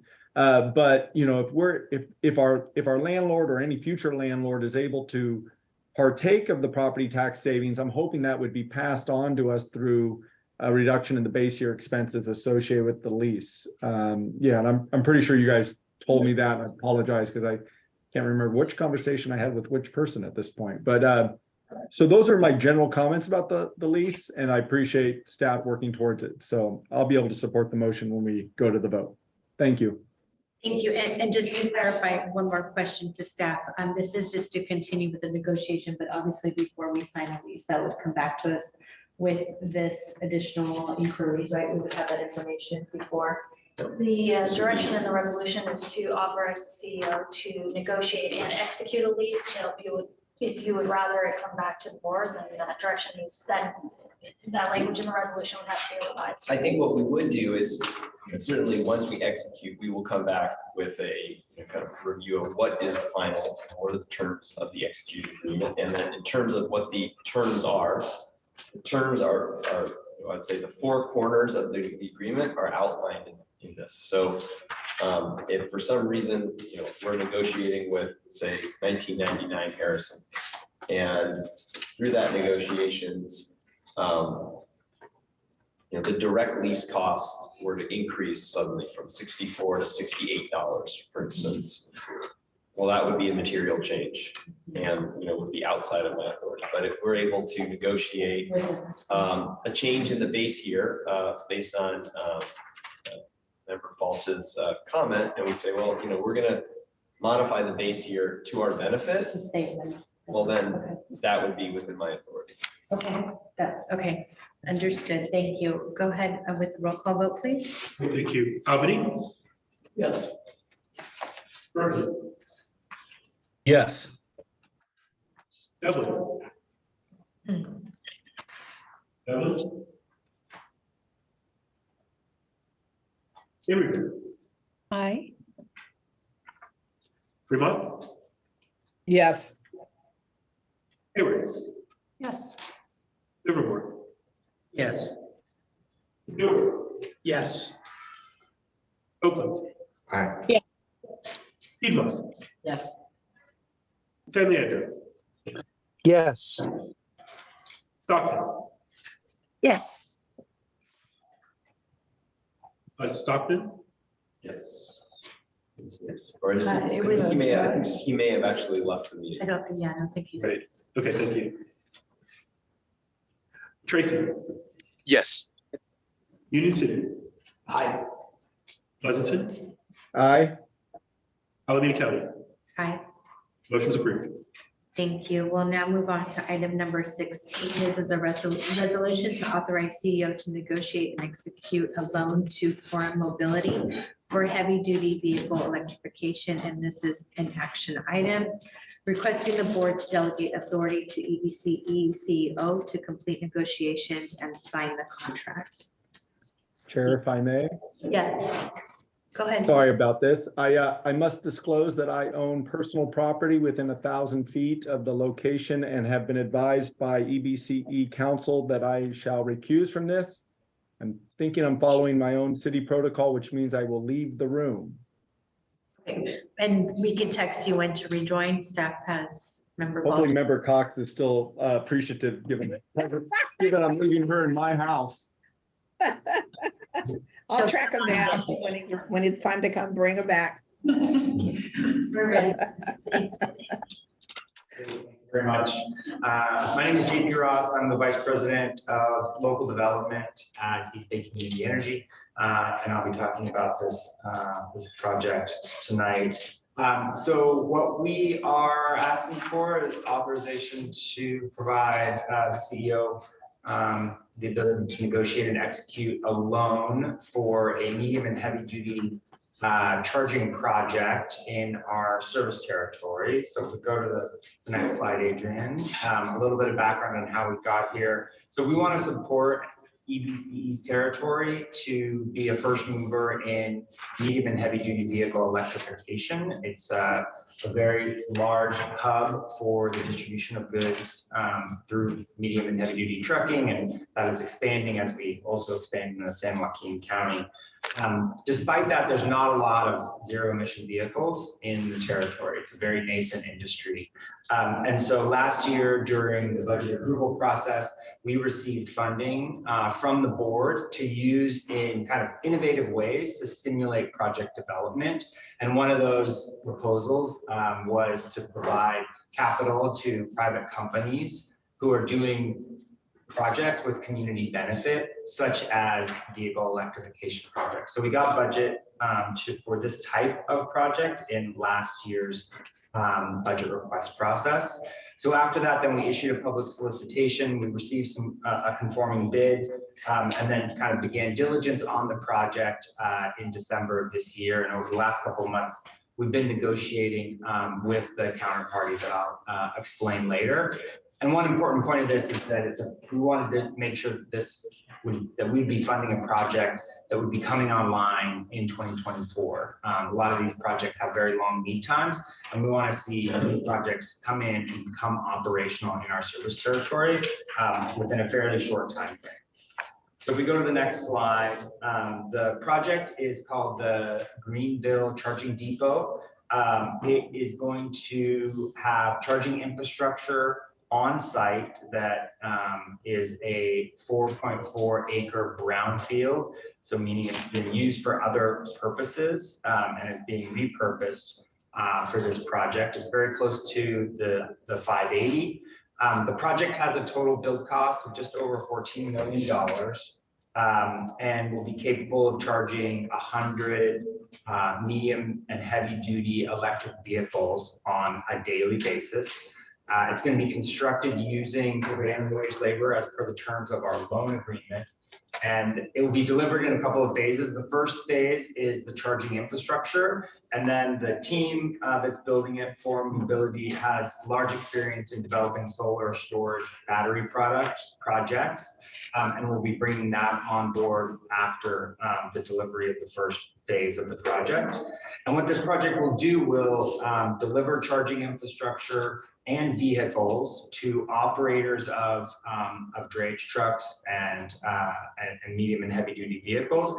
And they can either get a truck and charging, or if an operator has their own electric truck, they can come to the site and use the charging equipment to charge their vehicle. So there'll be people who will be parking their trucks there overnight and receiving like a long charge over an 8-hour period. And there will also be some high capacity fast chargers. So the trucking operators kind of in the middle of their workday can come to the site, charge up for an hour, and get back on the road and continue their transit back and forth. And these vehicles need to operate within our territory. So imagine coming from, kind of from the port to the Central Valley and the Tri-Valley and then back again. So that's one of the requirements is these trucks are in our territory. And diesel vehicles emit a lot of emissions, both greenhouse gas emissions and particulate emissions. And so one of the metrics that we'll be tracking over the operation of this project is the number of vehicles served, the amount of fuel, clean electric fuel that's delivered. They'll be using our RE100 products, so our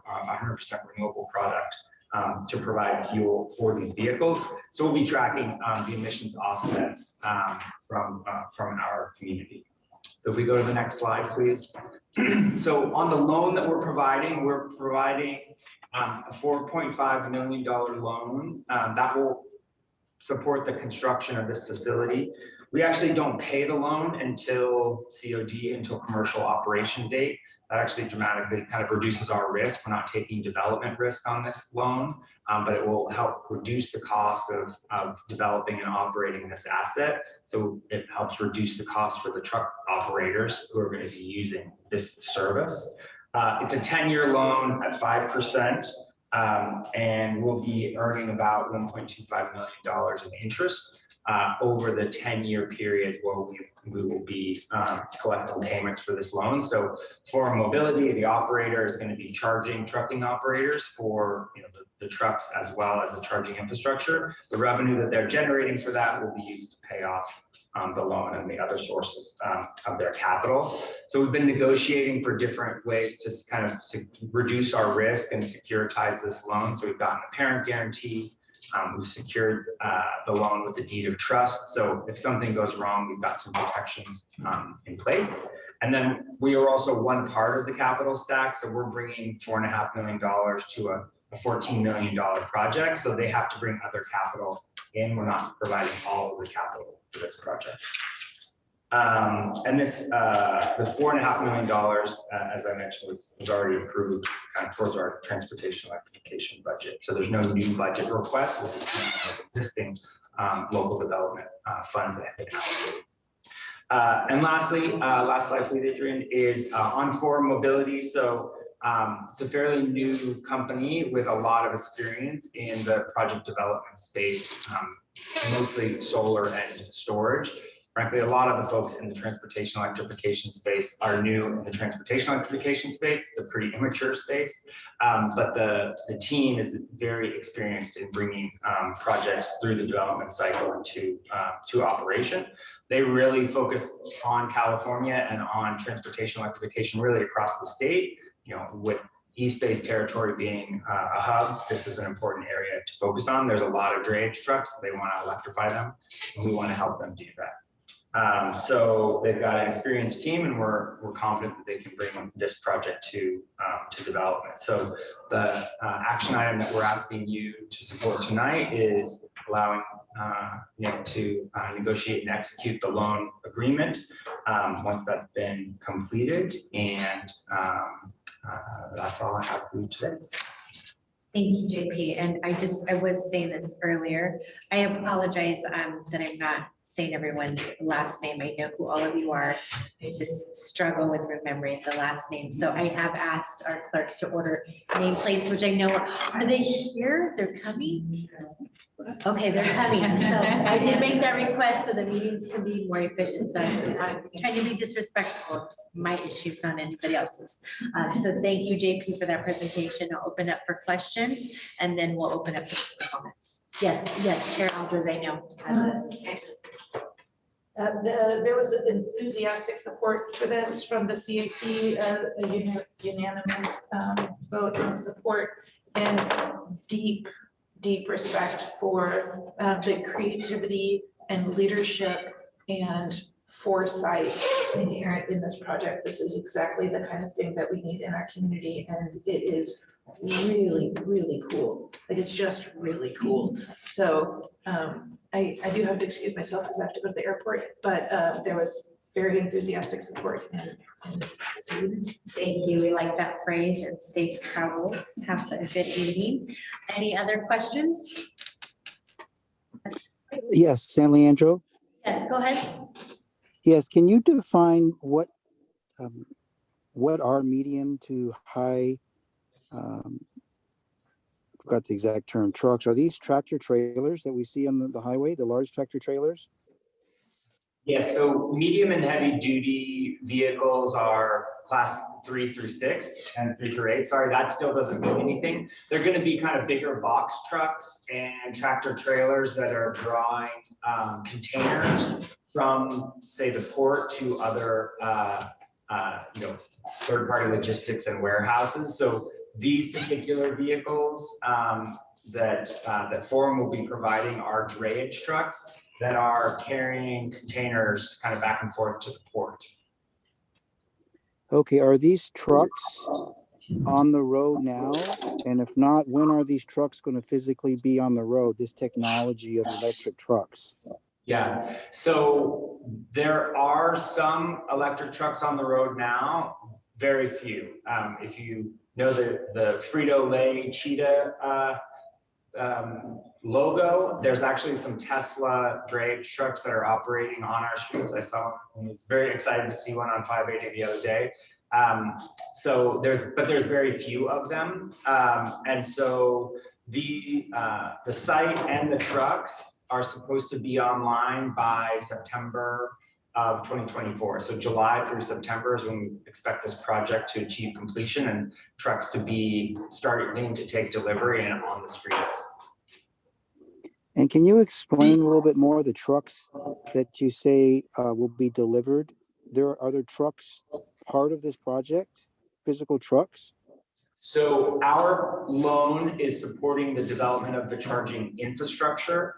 The Forum Mobility, which is the company delivering the charging infrastructure, they have a full service offering that includes trucks and charging to vehicle operators. And so that's part of what they're offering. Our loan is just doing the charging infrastructure, but this project will have trucks delivered to site and be driven by operators who are, using this Forum product that they're delivering. It's pretty new and innovative. There's not a lot of this going on, so it's one of the reasons we're supporting this project. And then how many trucks will Forum be offering for the operators? So the site is capable of charging 100 vehicles a day. They're going to be ramping up their deliveries of vehicles as they sign contracts with operators to use their truck and charging products. Do we know what they're ramping up to? What is their expected delivery amount? I believe in the original proposal, there was about 24 to 40 trucks that they were expecting to provide, but again, that's to start, and then it will be ramping from there. Thank you. Thank you. Are there any other questions from members of, go ahead? Since this is in Livermore, right? That's correct. That's on Greenville Road. Yeah, well, okay, where is Greenville Road? I drive through there. The 600 block.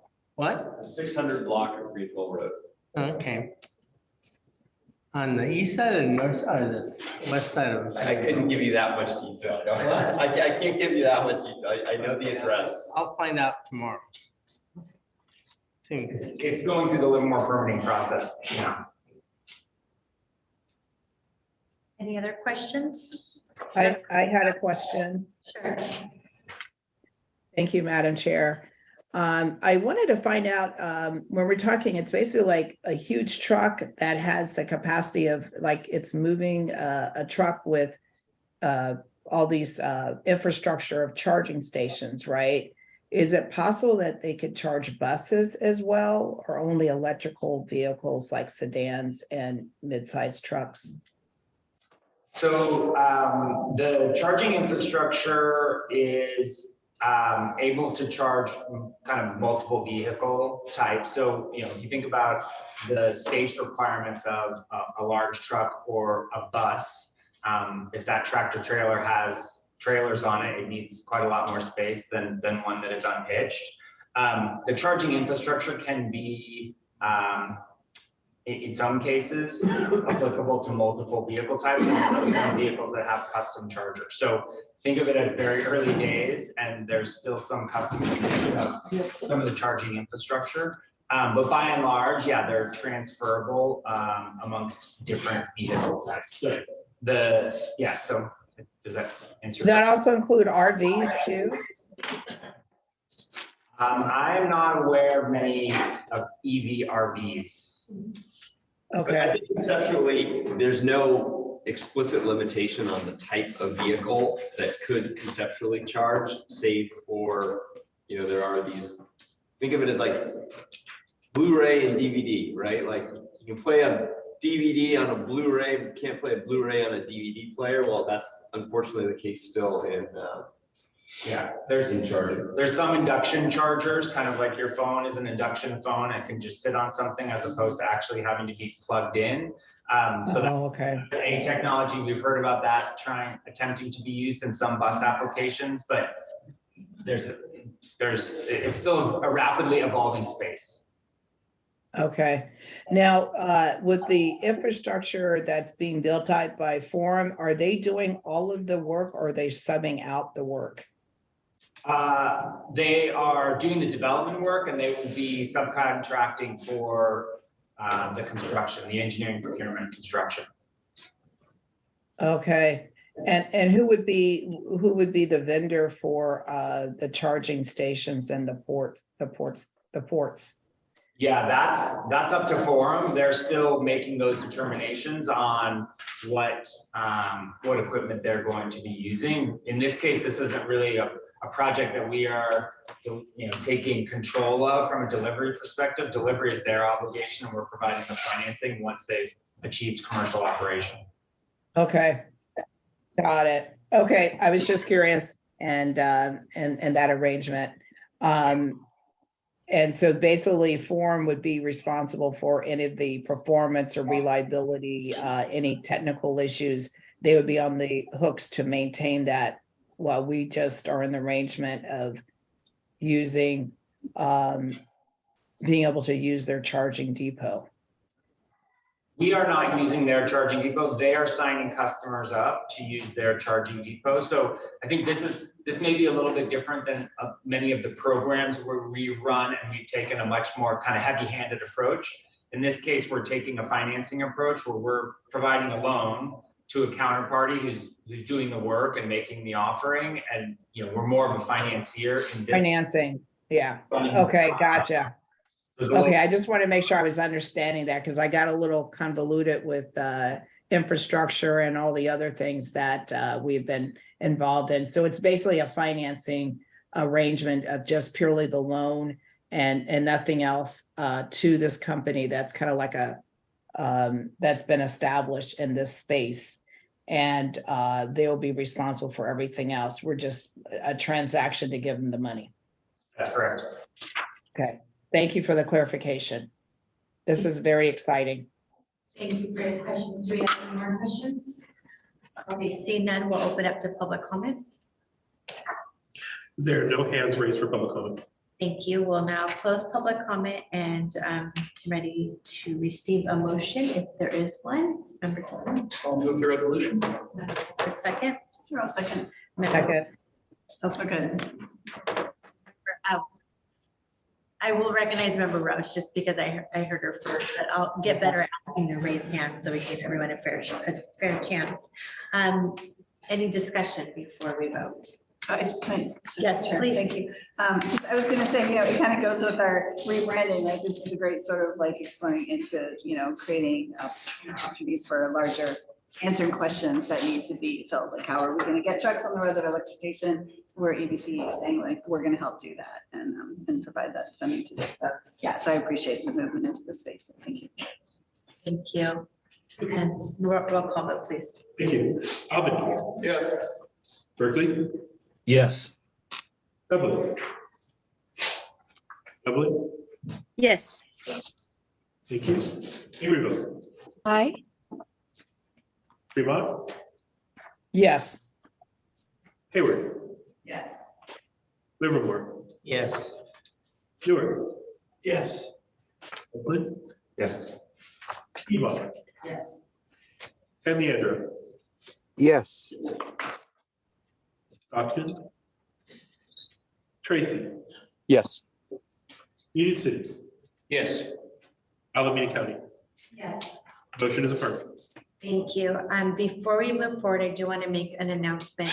It is 8:42 and item number 17, I just based off of previous discussions, I think there'll be a lot of dialogue around this. So I'm going to actually request that we continue this informational item until our next meeting. However, this item was heard at our executive committee. So that is a meeting that the public is, there's something going on with the microphone, so let me make sure. Can you guys still hear me? We're getting a message on the screen. Can you still hear me? Yes, we can hear you. Just want to make sure I'm being heard.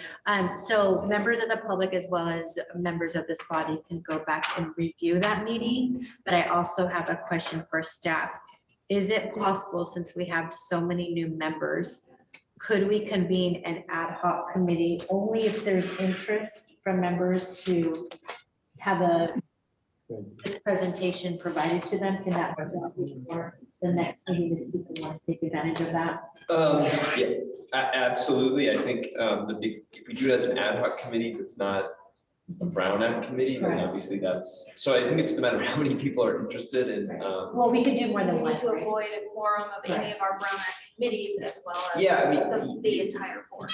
Let me confer with Inder and we will sort of we will poll the group to see who's interested in a more in-depth discussion Correct. ahead of. And Either either way, option the- might just be a couple of small groups of Yes. the board, all ad hoc. Right, One for that's one day ad hoc committees. yeah, I just want to give people that flexibility, but in addition to that request, this item will be tabled to our next meeting. So it still will come back to this body, but just give people a chance to be a little bit more involved in the discussion. And now move on to item number 18. This is subcommittee appointments, and this is an action item. Thank you to everyone who responded. Thank you to Adrian for trying to get all this information. We have the list of our committees and the members that are assigned to the committees, as well as the members that will be chairing each committee. Are there any questions before I open to public comments? Seeing none, nobody virtual, no questions on the assignments to the subcommittees. Okay, we'll open up public comment. Are there any public comments on this item? And there are no hands raised for public comment. Okay, we'll close public item and accept a motion on this item. And Member Cox would like to second, is that correct? Yes.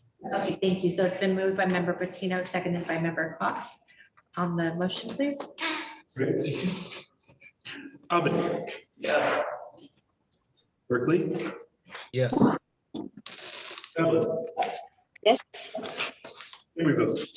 Aye. Fremont. Yes. Hayward. Yes. Livermore. Okay. Hayward. Yes. Oakland. Aye. Piedmont. Yes. San Leandro. Yes. Tracy. Yes. Union City. Pleasanton. Yes. Alameda County. Yes.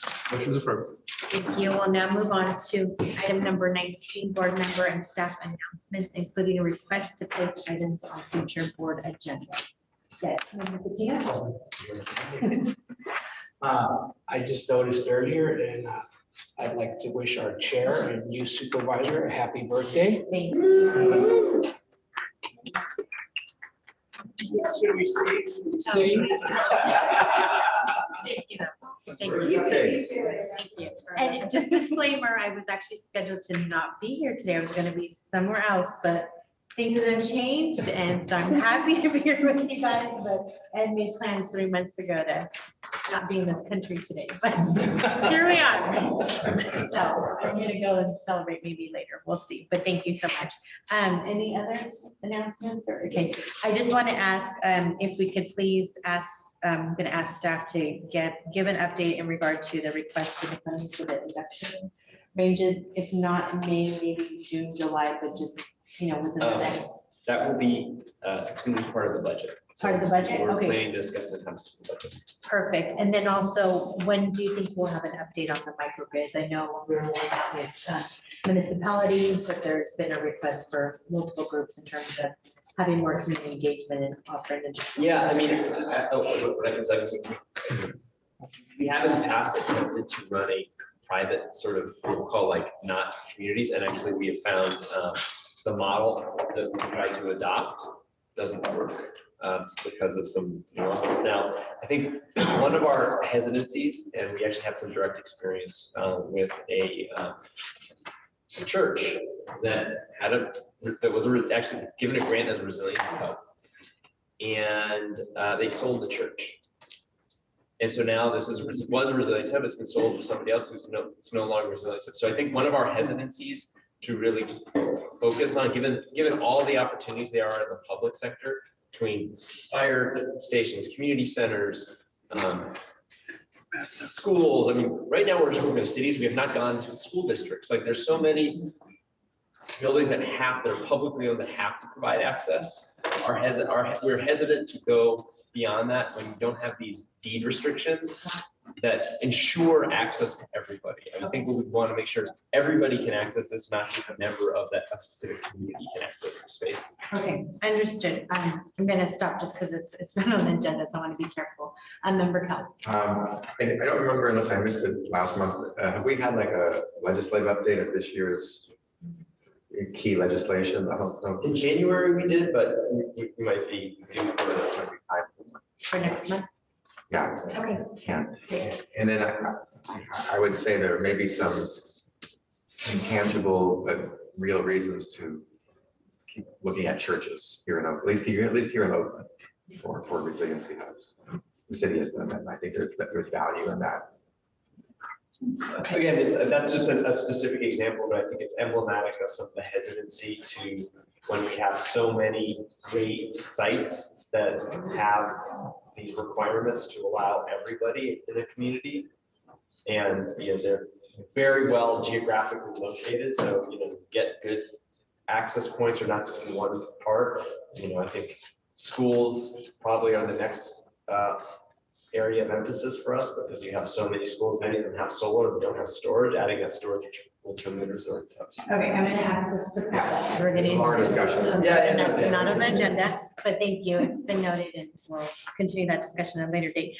Members that are participating virtually, do you have any input for future agenda items? No announcements? Okay, this meeting is. I did have an announcement. Sorry, go ahead. Went too fast. Yes, go ahead, Member Cox.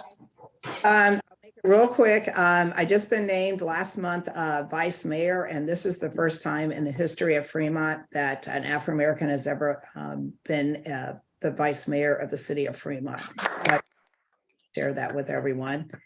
And secondly, I just wanted to echo congratulations to our new supervisor representing our area very well, and I look forward to you and your continuing role on both fronts of EBCE and also Alameda County.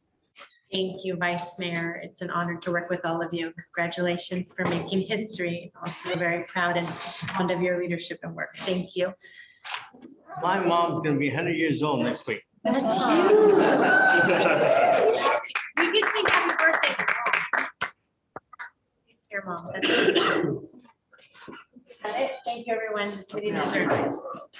She's in the water. So we're trying to. Yeah.